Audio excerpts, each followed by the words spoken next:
লোকসভা নিৰ্বাচনত আশানুৰূপ ফলাফল নোপোৱাৰ পাছতে যেন খহনীয়াৰ সৃষ্টি হৈছে বিজেপি শিবিৰত।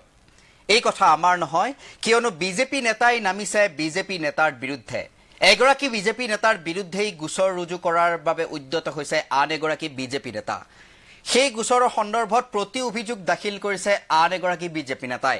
কি হৈছে বিজেপিত জনাম সমগ্ৰ তথ্য ষ্টুডিঅ'ৰ মজিয়াত মই সুদৰ্শন কৌশিক শৰ্মা আৰু সকলো তথ্য জনাই আছো গ্ৰাফিক্স প্লেটৰ জৰিয়তে।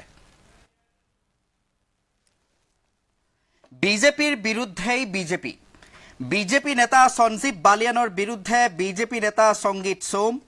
সঞ্জীৱ বালিয়ানৰ বিৰুদ্ধে ভ্ৰষ্টাচাৰৰ আৰোপ। বন্ধু সঞ্জীৱ খাৰ্ডুৰ জৰিয়তে অষ্ট্ৰেলিয়াত মাটি ক্ৰয়ৰ অভিযোগ সঞ্জীৱ বালিয়ানৰ বিৰুদ্ধে। মন্ত্ৰী পদৰ অবৈধ সুবিধা গ্ৰহণ কৰিছিল সঞ্জীৱ বালিয়ানে। সমাজবাদী নেতাৰে মিলি ষ্টিল প্লাণ্ট নিৰ্মাণত মন্ত্ৰী পদৰ ব্যৱহাৰ কৰাৰ অভিযোগ। কবালকান ঘটনাৰ আৰোপী কাদিৰ ৰাণাৰ লগত ব্যৱসায়িক সম্পৰ্ক থকাৰো অভিযোগ। সংগীত সোমলৈ সঞ্জীৱ খাৰ্ডুৰ তৰফৰ পৰা মানহানিৰ জাননী প্ৰেৰণ। সংগীত সোমে এই অভিযোগ দিয়া নাই বুলি কৰে সদৰি। সংগীত সোমৰ নামত কোনো অচিনাক্ত ব্যক্তিয়ে অভিযোগ উত্থাপনৰ দাবী। কি হৈছে সমগ্ৰ তথ্য জনাই আছো আপোনালোকক। এই মুহূৰ্তৰ এটা বিগ ব্ৰেকিং নিউজ যে বিজেপিৰ বিৰুদ্ধেই বিজেপি নামি পৰিছে ৰণক্ষেত্ৰত। বিজেপি নেতা সঞ্জীৱ বালিয়ানৰ বিৰুদ্ধে বিজেপি নেতা সংগীত সোম। এইবাৰৰ নিৰ্বাচনত সঞ্জীৱ বালিয়ান পৰাস্ত হৈছিল। দুবাৰকৈ লোকসভা নিৰ্বাচনত জয়ী হোৱা 2014 আৰু 2019ত জয়ী হোৱা সঞ্জীৱ বালিয়ান এইবাৰ মুজফ্ফৰনগৰৰ পৰা পৰাজিত হৈছিল আৰু তাৰ পাছতেই সঞ্জীৱ বালিয়ানৰ বিৰুদ্ধে ভ্ৰষ্টাচাৰৰ আৰোপ তুলিছে খোদ বিজেপি নেতা সংগীত সোমে। জনাই আছো সমগ্ৰ তথ্য যে সঞ্জীৱ বালিয়ানৰ বিৰুদ্ধে ভ্ৰষ্টাচাৰৰ তীব্ৰ আৰোপ উত্থাপন হৈছে। বন্ধু সঞ্জীৱ খাৰ্ডুৰ জৰিয়তে সঞ্জীৱ বালিয়ানে অষ্ট্ৰেলিয়াত মাটি ক্ৰয়ৰ অভিযোগ সঞ্জীৱ বালিয়ানৰ বিৰুদ্ধে। গতিকে বন্ধু সঞ্জীৱ খাৰ্ডুৰ জৰিয়তে অষ্ট্ৰেলিয়াত মাটি ক্ৰয়ৰ অভিযোগ উত্থাপন হৈছে সঞ্জীৱ বালিয়ানৰ বিৰুদ্ধে। পিতৃ মাতৃয়ে গৈ অষ্ট্ৰেলিয়াত মাটি কিনি আহিছিল বুলিও অভিযোগ উত্থাপন কৰিছিল সংগীত সোমে। মন্ত্ৰী পদৰ অবৈধ সুবিধা গ্ৰহণ কৰিছিল বুলিও অভিযোগ উত্থাপন হৈছে সঞ্জীৱ বালিয়ানৰ বিৰুদ্ধে। সমাজবাদী নেতাৰে মিলি ষ্টিল প্লাণ্ট নিৰ্মাণত মন্ত্ৰী পদৰ ব্যৱহাৰ কৰাৰ অভিযোগ উত্থাপন হৈছে সঞ্জীৱ বালিয়ানৰ বিৰুদ্ধে। আৰু এয়াহে নহয়, কবালকান ঘটনাৰ আৰোপী কাদিৰ ৰাণাৰ লগতো ব্যৱসায়িক সম্পৰ্ক থকাৰ অভিযোগ উত্থাপন হৈছে সঞ্জীৱ বালিয়ানৰ বিৰুদ্ধে। ইফালে সংগীত সোমলৈ মানহানিৰ জাননী প্ৰেৰণ কৰিছে সঞ্জীৱ বালিয়ানৰ বন্ধু সঞ্জীৱ খাৰ্ডুৱে।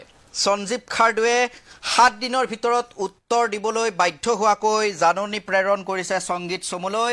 7 দিনৰ ভিতৰত উত্তৰ নাপালে আইনী প্ৰক্ৰিয়াৰ বা আইনী সাহায্য ল'ব সঞ্জীৱ খাৰ্ডুৱে।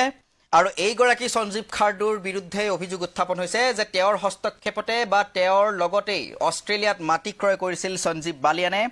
সংগীত সোমে অৱশ্যে এই অভিযোগ তেওঁ কৰা নাই বুলি সদৰি কৰে। সংবাদ মাধ্যমৰ আগত আহি সংগীত সোমে কয় যে তেওঁৰ লেটাৰ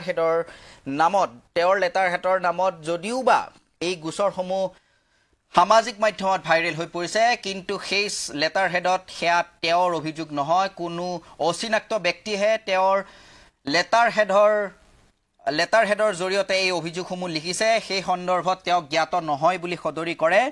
সংগীত সোমৰ নামত কোনো অচিনাক্ত ব্যক্তিহে এই দুষ্কাৰ্য সংঘটিত কৰা বুলি সংগীত সোমে দাবী উত্থাপন কৰিছে। কিন্তু ইতিমধ্যেই জুইৰ দৰে বিয়পি পৰিছে সঞ্জীৱ বালিয়ানৰ বিৰুদ্ধে উত্থাপিত গোচৰসমূহ, কিয়নো সামাজিক মাধ্যমত সেই গোচৰৰ কপিসমূহ ভাইৰেল হৈ পৰিছে।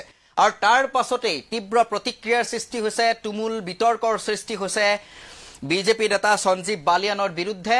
আৰু বিজেপিৰ বিৰুদ্ধেই যেন বিজেপি অৱতীৰ্ণ হৈছে তেনে এক পৰিৱেশ সৃষ্টি হৈছে বৰ্তমান ভাৰতত। আৰু এইবাৰ একক সংখ্যাগৰিষ্ঠতা লাভ নকৰাৰ পাছতেই বিজেপিৰ যেন দুৰ্দিন আৰম্ভ হৈছে। তাৰ বাবেই বিজেপিৰ বিৰুদ্ধেই বিজেপি নামি পৰিছে ৰণক্ষেত্ৰত। এগৰাকী বিজেপি নেতাৰ বিৰুদ্ধেই আন এগৰাকী বিজেপি নেতাই বিস্ফোৰক অভিযোগ উত্থাপন কৰিছে।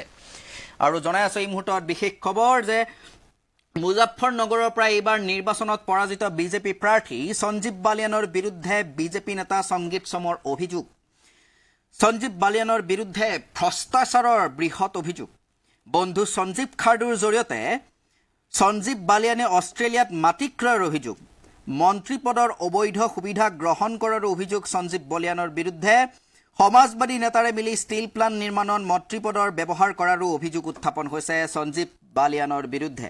আকৌ ইয়াতোকৈ ডাঙৰ গোচৰ, ইয়াতোকৈ ডাঙৰ অভিযোগ যে কবালকাণ্ড ঘটনাৰ আৰোপী কাদিৰ ৰাণাৰ লগত ব্যৱসায়িক সম্পৰ্ক থকাৰ অভিযোগ উত্থাপন হৈছে সঞ্জীৱ বালিয়ানৰ বিৰুদ্ধে। সংগীত চমলৈ ইফালে সঞ্জীৱ খাৰ্ডু, যি সঞ্জীৱ খাৰ্ডুকে যিজন বন্ধুৰ লগতেই অষ্ট্ৰেলিয়াত মাটি ক্ৰয়ৰ অভিযোগ উত্থাপন হৈছে সঞ্জীৱ বালিয়ানৰ, সেই সঞ্জীৱ খাৰ্ডুৱে আচলতে মানহানিৰ জাননী প্ৰেৰণ কৰিছে সংগীত চমলৈ। 7 দিনৰ ভিতৰত ইয়াৰ উত্তৰ দিব লাগিব সংগীত চমে, অন্যথা আইনী ব্যৱস্থা গ্ৰহণ কৰিব সঞ্জীৱ খাৰ্ডুৱে। এই সন্দৰ্ভত সঞ্জীৱ খাৰ্ডুৱে নিজৰ প্ৰতিক্ৰিয়া জাহিৰ কৰিছে সামাজিক মাধ্যম যোগেও।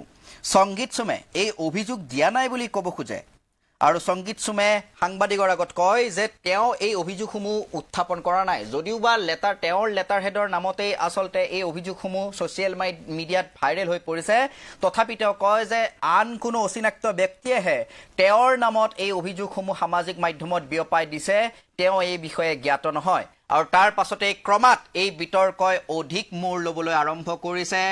কি হয়গৈ ইয়াৰ পাছৰ পৰিস্থিতি, সেয়া হ'ব এক অন্যতম লক্ষণীয় বিষয়।